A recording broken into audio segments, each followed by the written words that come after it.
بسم اللہ الرحمن الرحیم۔ محترم سامعین، آج ہم رسول اللہ صلی اللہ علیہ وسلم کی ایک نہایت جامع اور عظیم حدیث پر گفتگو کریں گے۔ حضرت ابو ہریرہ رضی اللہ عنہ سے روایت ہے کہ نبی کریم صلی اللہ علیہ وسلم نے فرمایا، اللہ تعالیٰ کا تقوی اختیار کرو، سب سے بڑے عبادت گزار بن جاؤ گے۔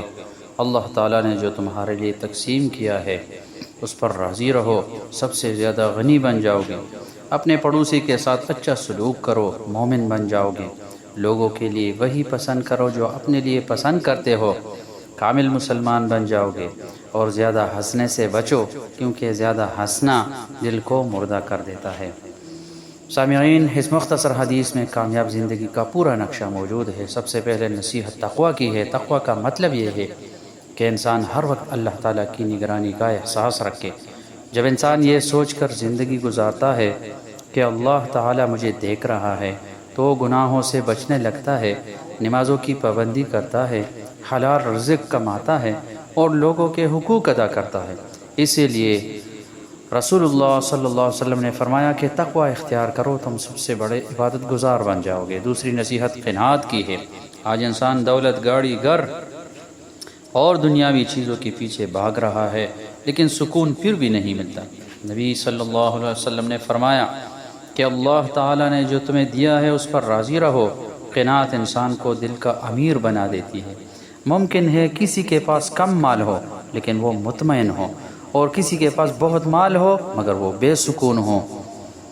تیسری نصیحت پڑوسیوں کے حقوق کے بارے میں ہے۔ اسلام نے پڑوسی کے ساتھ حسن سلوک پر بہت زور دیا ہے۔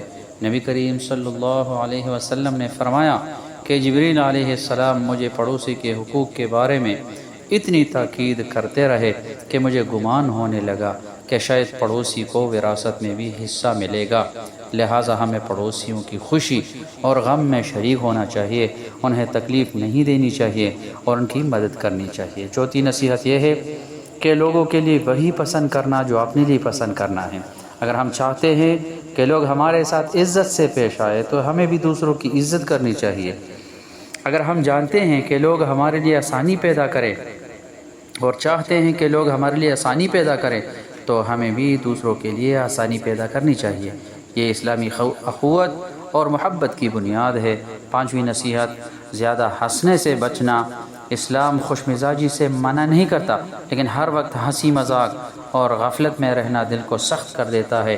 مومن کا دل اللہ تعالیٰ کی یاد سے زندہ رہتا ہے، وہ ہنستا بھی ہے مگر اللہ کو نہیں بھولتا۔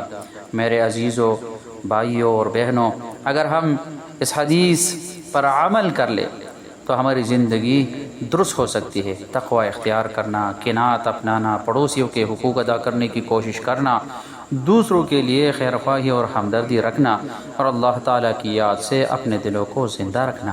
اللہ تعالیٰ ہمیں ان مبارک نصیحتوں پر عمل کرنے کی توفیق عطا فرمائے، آمین۔